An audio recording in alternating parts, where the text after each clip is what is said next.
జై శ్రీరామ్. శ్రీమాత్రే నమః. శ్రీ గురుభ్యో నమః.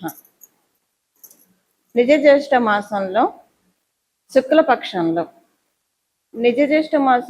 శుక్లపక్షంలో పక్ష ఫలితాలు ద్వాదశ రాశుల వాళ్ళకి, ద్వాదశ లగ్నాల వాళ్ళకి. నిజ జ్యేష్ఠ మాసంలో ఉన్న ఈ శుక్లపక్షంలో ద్వాదశ రాశుల వాళ్ళకి, ద్వాదశ లగ్నాల వాళ్ళకి గోచర గ్రహస్థితులు ఎలాంటి ఫలితాన్ని ఇవ్వబోతున్నాయి? ఈ ఫలితాన్ని ప్రసాదించే గ్రహ దేవతలు ఏ ఏ రాశుల్లో స్థితిలో ఉన్నారో ప్రథమంగా పరిశీలిద్దాము. రవి మిథున రాశిలో ఆయన సంచారం ఉంటుంది. ఈ పక్షం మొత్తం కూడా. మంగళ్ మేషరాశి మరియు వృషభ రాశిలో ఆయన సంచారం ఉంటుంది. అంటే మొదటి 2-3 రోజులు ఆయన సంచారం మేషరాశిలో ఉంటుంది. ఆ తర్వాత వృషభ రాశిలోకి ఆయన సంచారం ఉంటుంది. 21వ తారీఖు వృషభ రాశిలోకి ఆయన సంచారం మారుతుంది. బుధదేవుడు మిథున రాశిలో ఆయన సంచారం ఉంది. 23వ తారీఖు నుంచి మిథున రాశిలోంచి కర్కాటక రాశిలోకి ఆయన సంచారం సాగుతుంది. గురు భగవానుడు దేవగురువైన బృహస్పతి కర్కాటక రాశిలో స్థితిలో ఉన్నారు. దైత్య గురువైన అసుర గురువైన శుక్రాచార్యుల వారు కర్కాటక రాశిలో స్థితిలో ఉన్నారు. కేతుదేవుడు సింహరాశిలో ఆయన స్థితి కొనసాగిస్తూ ఉన్నారు. అలాగే రాహు భగవానుడు కుంభరాశిలో ఆయన యొక్క గమనం ఉంది. ఆఖరిదైన మీన రాశిలో శనేశ్వరుడి యొక్క సంచారము. ఇవి గోచారంలో గ్రహాలు ఈ రాశుల్లో స్థితిలో ఉన్నాయి. ఈ రాశుల్లో స్థితిలో ఉన్న గోచారంలో గ్రహ దేవతలు నిజ జ్యేష్ఠ మాసంలో శుక్లపక్షంలో, ఇవి ఇప్పుడు మనం తెలుసుకునేవి పక్ష ఫలితాలు. ఈ శుక్లపక్షం మొత్తానికి ద్వాదశ రాశుల వాళ్ళకి, ద్వాదశ లగ్నాల వాళ్ళకి గోచార గ్రహగమనాల ఆధారంగా ఎలాంటి ఫలితాలు ఉంటాయో మనం ఒకసారి చూద్దాము.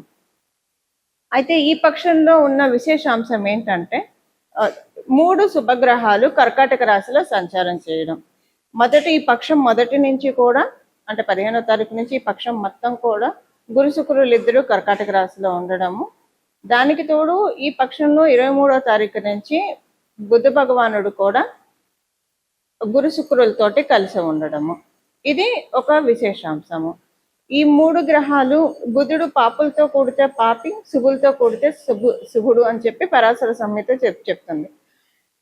అందువల్ల 3 శుభగ్రహాలు కర్కాటక రాశి కాలపురుషుడు కుండలిలో, సహజ కాలపురుషుడు కుండలిలో చతుర్థ స్థానమైన కర్కాటక రాశి, అంటే మాతృస్థానం అని కూడా చెప్తున్న జ్యోతిష శాస్త్రము.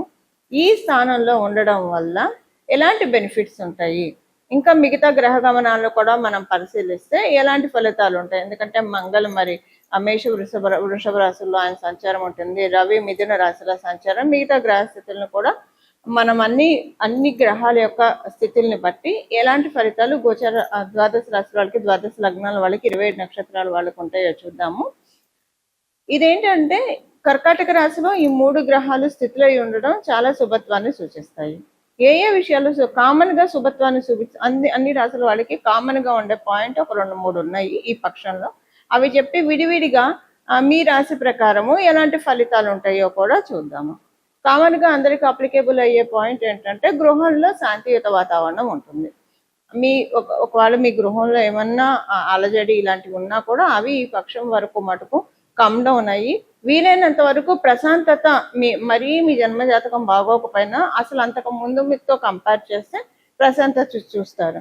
మీ జన్మజాతకం బాగా ఉంటే చాలా ప్రశాంతత చూస్తారు. చాలా అంటే చాలా ప్రశాంతత ప్రతి ఒక్కళ్ళకి, ఇది అందరికీ అప్లికేబిలిటీ ఉంటుంది. అలాగే ఎవరైనా గృహ నిర్మాణ ప్రయత్నాలు చేసి ఆగిపోయి ఉంటే అవన్నీ మళ్ళీ ముందుకు సాగుతాయి.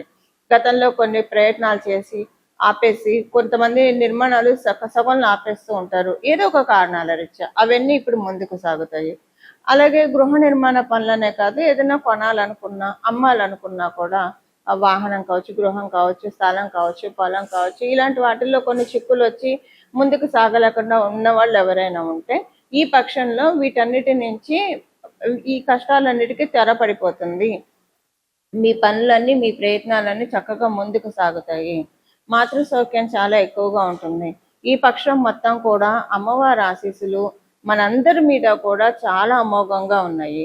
అమ్మవారి ఆశీస్సులు ద్వాదశ రాశుల మీద, ద్వాదశ లగ్నాల మీద, 27 నక్షత్రాల వాళ్ళకి చక్కగా ఉన్నాయి, విశేషంగా ఉన్నాయి. దానికి ఒక కారణం ఏంటంటే సహజకాల పురుషుడు కుండలిలో చతుర్థ స్థానంలో 3 శుభగ్రహాల సంచారము అత్యంత శుభ ఫలితాన్ని ద్వాదశ రాశుల వాళ్ళకి, ద్వాదశ లగ్నాల వాళ్ళకి, మనందరికీ కూడా అందించబోతుంది.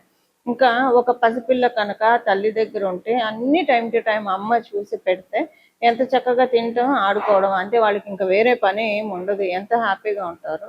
అలాగా ఈ పక్షంలో ప్రతి ఒక్కళ్ళకి కూడా మానసికంగా అంత ప్రశాంతంగా ఉంటుంది. అమ్మవారు మానసికంగా మనందరినీ ఊరడించే శుభ సమయము. మానసికంగా గత కొన్నాళ్ళుగా గోచారంలో ఉన్న గ్రహస్థితుల రీత్యా ఎవరి లెవెల్కి తగ్గట్టు వాళ్ళకి ఏదో ఒక టెన్షన్, బాగా టెన్షన్ ఉంది, మామూలుగా కాదు. ఇంకా కొంతమందికి అయితే జాడించి కొట్టింది ఈ టెన్షన్. కొంతమందికి వాళ్ళ జాతక బలాబలాలను అనుసరించి అసలంటూ గోచారంలో ఉంది కాబట్టి కొంత టెన్షన్ పడ్డారు. అంటే అవుట్ ఆఫ్ 100% 30% అయితే టెన్షన్ పడ్డారు. ఇప్పుడు దాంట్లోంచి అందరూ ఏకకాలంలో ప్రశాంతతని పొందే టైం మొదలైంది. ఇప్పుడు ఉన్న ఈ పక్షంలో ఉన్న గోచర గ్రహస్థితుల ఆధారంగా ఇది ఈ పక్షం వరకు అయితే కన్ఫామ్గా ఉంటుంది. మీ జన్మ జాతకం మరీ దీనికి సపోర్ట్ చేయకపోయినా అంతకు ముందుతో పోలిస్తే ప్రశాంతత అయితే ఖచ్చితంగా చూస్తారు. ఇది ఆ అమ్మవారు మనందరికీ బ్లెస్ చేసే సమయము. ఈ సమయాన్ని మనందరం కూడా చాలా సద్వినియోగం చేసుకోవాలి. దీన్ని ఎలా సద్వినియోగం చేసుకోవాలి, ఏం చేస్తే ఇది మనకి సద్వినియోగం అయ్యి మనకి అక్కడికి వస్తుందో అది పరిహారాల్లో భాగంగా మనం తెలుసుకుందాం. వృశ్చిక రాశి వృశ్చిక లగ్నంలో పుట్టిన వాళ్ళకి, వృశ్చిక రాశిలో పుట్టిన వాళ్ళకి, వృశ్చిక లగ్నంలో పుట్టిన వాళ్ళకి ఈ పక్షం ఇవ్వబోయే ఫలితాలు. ఈ పక్షంలో ఎలా ఉంటుందంటే మీకు అనుకూలమైన పరిస్థితులు ఎక్కువగా చూస్తారు. ఏ విషయాల్లో అనుకూలమైన పరిస్థితులు? మామూలుగా మనం వింటూ ఉంటాం, వారు అదృష్టవంతులు, వీరు అదృష్టవంతులు, ఇలాగ వాళ్ళకి ఎప్పుడు లక్కు తోడై ఉంటుంది. ఈ పక్షంలో మీరు అదృష్టవంతులని మిమ్మల్ని మీరు భావించుకునే సమయం, లక్కు మీకు తోడై ఉందని చెప్పి మీకు మీరు భావించుకునే శుభ సమయం ఈ పక్షం మీకు బిస్టో చేస్తూ ఉంది. చాలా అంటే చాలా అనుకూలమైన పరిస్థితులు ఈ సమయంలో మీరు చూస్తారు. మీ తండ్రి గారికి చాలా మంచి శుభ సమయము. మీ తండ్రి గారి తోటి మీకు ఏమన్నా ఇబ్బందులు ఉంటే అవన్నీ తొలగిపోతాయి. అలాగే వారి ఆరోగ్యం ఏదైనా ఇబ్బంది ఉంటే అది తొలగిపోతుంది. మీ తండ్రి గారికి మీకు కొన్ని అనుకూలతలు ఉంటాయి. మీ తండ్రి గారి వల్ల కొన్ని బెనిఫిట్స్ మీకు ఉంటాయి. అలాగే లేకపోతే తండ్రి గారి వల్ల కాకపోతే మీ పై అధికారుల వల్ల, ఇన్ఫ్లుయెన్షియల్ పర్సన్స్ వల్ల మీకు బెనిఫిట్స్ చాలా ఉంటాయి. అనుకున్నట్లు అవుతాయి. అదృష్టం అయితే చాలా అదృష్టవంతమైన పీరియడ్ ఈ పీరియడ్ వృశ్చిక రాశి, వృశ్చిక లగ్నంలో పుట్టిన వాళ్ళందరికీ కూడా. కుటుంబంలోని వ్యక్తులకి ఆరోగ్య సమస్యలు ఏవైనా ఉంటాయి, ఆ ఆరోగ్య సమస్యలన్నీ కూడా చాలా చక్కగా కమ్ డౌన్ అవుతాయి. అలాగే మీరు విదేశీ ప్రయత్నాలు చేస్తూ ఉంటాయి, మీరు మీ కుటుంబ సభ్యులు ఎవరు విదేశీ ప్రయత్నాలు చేస్తూ ఉన్నా అవన్నీ కూడా సక్సెస్ఫుల్గా రూట్ అవుతాయి, చేయగలుగుతారు. అంటే అనుకున్నట్టుగా ప్లాన్ చేయగలుగుతారు. అలాగే ఇరుగు పొరుగు వారితోటి చాలా సత్సంబంధాలు ఉంటాయి. మీ కొలీగ్స్ తోటి, మీరు వ్యాపారస్తులు అయితే మీరు వ్యాపారం చేసే చోట ప్రతి ఒక్కళ్ళతోటి చాలా సత్సంబంధాలు ఉంటాయి. కొన్ని కాంట్రాక్ట్స్ మీద సాయం చేస్తారు. ఇప్పుడు ఉద్యోగస్తులు అయితే ఒక ఉద్యోగంలో చేరాలంటే సాయం చేయాలి. వ్యాపారస్తులు అయితే కొన్ని కన్సైన్మెంట్స్ మీద సాయం చేయాలి. అలా మంచి కాంట్రాక్ట్స్ అయితే వస్తాయి. ఈ పక్షంలో మంచి పెద్ద పెద్ద కాంట్రాక్ట్స్ మీద సాయం చేస్తారు. అదే మీకు చాలా అదృష్టంగా అనిపిస్తుంది. ఉద్యోగస్తులు అయితే మంచి ఉద్యోగానికి సాయం చేస్తారు. ఇదే చాలా అదృష్టంగా మీకు అనిపిస్తుంది. మంచి శుభవార్తలు వింటారు. ఫోన్ ద్వారా కావచ్చు, మెయిల్ ద్వారా కావచ్చు, వాట్సాప్ ద్వారా కావచ్చు, ఏదో ఒక మీడియా మాధ్యమం ద్వారా మంచి శుభవార్తలు వింటారు. మనసుకి ప్రశాంతంగా అనిపిస్తుంది. జర్నీస్ చాలా చేస్తారు, జామ్ అంటూ జర్నీస్ చేస్తారు. అది కూడా మీకు చాలా ప్రశాంతంగా, అంటే ఆ జర్నీస్ కూడా అన్ని వెళ్ళిన పని వెళ్ళినట్టు అయితే, ఏదో ఒక పని మీదే కదా మనం జర్నీ చేసేది. మనం ఆ జర్నీ చేసిన పనులన్నీ కూడా చక్కగా అయితే చాలా మనశ్శాంతిగా అనిపిస్తుంది. అసలు డైలీ ఉద్యోగానికి వెళ్ళొచ్చే వాళ్ళు కూడా జర్నీ చేస్తారు. అంటే ఉద్యోగానికి వెళ్ళే వాడు నెలసరి జీతం వస్తుంది. కానీ ఇప్పుడు జర్నీ మీది ప్రతిదీ కూడా మీరు ఈ పక్షంలో చేసే మీ పనికి గుర్తింపు గౌరవం చాలా ఎక్కువగా ఉంటుంది. గుర్తింపు గౌరవం ఉండడం వల్ల మీ పొజిషన్ పెరుగుతుంది. అలాగా ఏ రకంగా ఇప్పుడు వ్యాపారస్తులు వెళ్ళాలి, వాడు వ్యాపార కార్యాలయానికి వెళ్ళాలంటే దాంట్లో వారికి వెళ్ళినందుకు మంచి ట్రేడింగ్ అవుతుంది. ఈ పక్షంలో బాగా బిజినెస్ డెవలప్ అవుతుంది.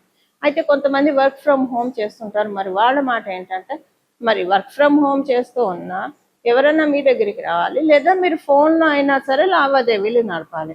అలా ఫోన్లో లావాదేవీలు బాగా నడపగలుగుతారు. ఫోన్ ద్వారా మీకు బెనిఫిట్స్ చాలా ఎక్కువగా ఉంటాయి. ఇలా ఇప్పుడు ఇవ్వాలంటే ఏదో ఒక రకంగా ఇస్తుంది దేవత. మనకి యోగాని ఇవ్వాలని అనుకుంటే ఏదో ఒక రకంగా ఇస్తుంది. అసలు మిస్ అవ్వడము అన్నది ఉండదు. ఇలాగా మీకు అంటే ఉద్యోగస్తులైన వ్యాపారస్తులైన అందరికీ కూడా చాలా చక్కటి శుభ సమయం. ఈ పక్షంలో గోచారంలో ఉన్న గ్రహ దేవతలు మీకు కలగజేస్తున్నారు. ఇవి ఈ పక్షం యొక్క ఫలితాలు వృశ్చిక రాశి వృశ్చిక లగ్నంలో పుట్టిన వాళ్ళకి. పరిహారం వచ్చేసేసి అమ్మవారి ఆరాధన. చతుర్థ స్థానం కాలపురుషుడు కుండలిలో బలంగా ఉండడం వల్ల మీరు లలిత అమ్మవారి ఆరాధన చేస్తారా, శ్రీ మహాలక్ష్మి అమ్మవారి ఆరాధన చేస్తారా, లేదా సరస్వతి అమ్మవారి ఆరాధన చేస్తారా? ఏ అమ్మవారి ఆరాధన చేసినా మంచిదే. గ్రామదేవతల అమ్మవారి ఆశీస్సులు తీసుకోవడానికి ఇది చాలా శుభ సమయము. ఏదైనా ఒక గ్రామదేవత అమ్మవారి ఆలయానికి వెళ్ళి మీకు కుదిరితే ఏదో ఒకటి అమ్మవారికి సమర్పించుకోండి. చీర సమర్పించుకుంటారా, పసుపు కుంకాలు సమర్పించుకుంటారా, పూలు సమర్పించుకుంటారా, మీ శక్తి అనుసారం ఏది సమర్పించుకోగలిగితే అది సమర్పించుకోండి. లేదా మన మనసే అసలు మనం చేయాల్సిన ఇవన్నీ భగవంతుడు ఇచ్చిందే, మళ్ళీ తిరిగి భగవంతుడికే సమర్పించా.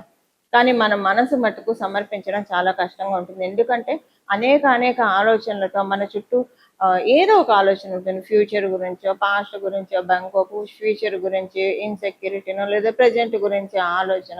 ఇలా ఎప్పుడు మైండ్ మన మనసు ఆలోచనలతో సరెండర్ అయిపోయి ఉంటుంది, హైజాక్ అయిపోయి ఉంటుంది మన బ్రెయిన్ ఈ ఆలోచనలతో. ఈ ఆలోచనలు లేకుండా మనసుని నిష్కల్మషంగా అమ్మవారి దగ్గర పెడితే అదే నిజమైన పూజ, అదే నిజమైన భక్తి సమర్పణ. అలా చేయగలిగితే ఇంకా మంచిది. మీరు ఏవి కూడా ఇవ్వక్కర్లేదు. కానీ మొత్తం 1000% కాన్సన్ట్రేషన్ మనం చేసే దేవీ దేవతల మీదే పెట్టాలి. ఒక్క ఆలోచన కూడా మైండ్లో రాకుండా. అది పూర్తిగా సాధ్యం కాదు. కాబట్టి ఇలాగ మనకు తోచినవి ఆచారకాండను ఫాలో అవుతూ మనకి తోచిన సుమంగళి ద్రవ్యాలు అమ్మవారికి సమర్పిస్తూ యాదేవి సర్వభూతేషు బుద్ధి రూపేణ సంస్థితం నమస్తస్సే నమస్తస్సే నమస్తస్సే నమో నమః అని మనసులో అమ్మవారిని ధ్యానించుకోవాలి. అమ్మవారు బుద్ధి రూపంలో మనకుండి మంచి బుద్ధిని ప్రసాదించి మంచి సచ్చింతన, సద్భావన ఇలాంటివన్నీ మనకి కలిగించి మనం సద్భావన ఎప్పుడు చేసామో అది ఆ సద్భావనే అమ్మవారి పూజ. సచ్చింతన ఎప్పుడైతే చేసామో అదే అమ్మవారి పూజ. మనం పూజా మందిరంలో చేసే పూజ అంతా ఒక ఎత్తు అయితే మన మనసుతో చింతించే చింతలన్నీ కూడా నెక్స్ట్ లెవెల్ పూజలుగా మనం పరిగణించాలి. అంటే ఉత్కృష్టమైన పూజలు ఇవన్నీ కూడా. అలా మన ఈ మాసం ఈ పక్షం మొత్తం కూడా అమ్మవారికి దేవి అన్న నామంతో అమ్మవారిని మనం పిలిస్తే అమ్మవారి తొందరగా సంతృప్తి చెందుతారు. అందుకే మనం ఇప్పుడు చెప్పబోయే ఈ శ్లోకాన్ని ప్రతిరోజు మనసులో మీరు ఏ పని చేస్తున్నా కూడా మనసులో అనుకోవచ్చు. ఆ శ్లోకం ఏంటో ఇప్పుడు చెప్తాను. యాదేవి సర్వభూతేషు బుద్ధి రూపేణ సంస్థితం నమస్తస్సే నమస్తస్సే నమస్తస్సే నమో నమః. యాదేవి సర్వభూతేషు బుద్ధి రూపేణ సంస్థితం నమస్తస్సే నమస్తస్సే నమస్తస్సే నమో నమః. యాదేవి సర్వభూతేషు బుద్ధి రూపేణ సంస్థితం నమస్తస్సే నమస్తస్సే నమస్తస్సే నమో నమః.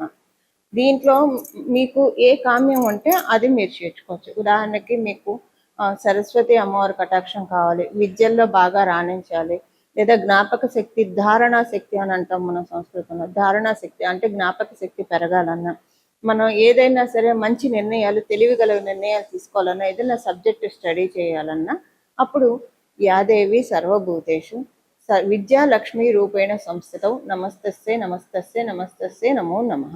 యాదేవి సర్వభూతేషు విద్యాలక్ష్మి రూపేణ సంస్థితం నమస్తస్సే నమస్తస్సే నమస్తస్సే నమో నమః. యాదేవి సర్వభూతేషు విద్యాలక్ష్మి రూపేణ సంస్థితం నమస్తస్సే నమస్తస్సే నమస్తస్సే నమో నమః.